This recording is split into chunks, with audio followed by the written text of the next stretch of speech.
చూడండి, ఎదుటి వారు ఎవరైనా సరే వారి పట్ల చేసే సత్క్రియలు అనగా మంచి క్రియలు, చేతనైన సహాయం చేయటం వలన వారు బ్రతికి ఉన్నప్పుడే కాదు కానీ వారు చనిపోయినప్పుడు కూడా వారు చేసిన మంచి పనులు, మంచి కార్యాలు, మంచి స్వభావం, మంచి నడవడి వలన ఈ భూలోకంలో కూడా గొప్ప సాక్ష్యాలుగా నిలిచిపోతాయి. అంతేకాదు వారు చేసే సత్క్రియల ద్వారా దేవుడు కూడా మహిమపరచబడును అని వాక్యం ఉంది.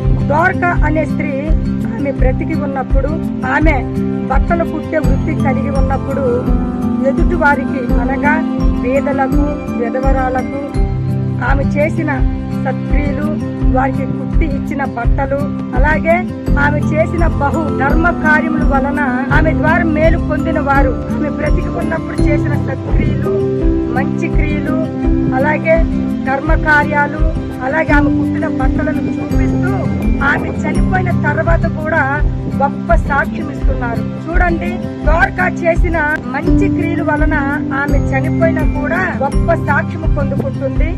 దేవుడు కూడా మహిమపరచబడుతున్నాడు. ఆమేన్.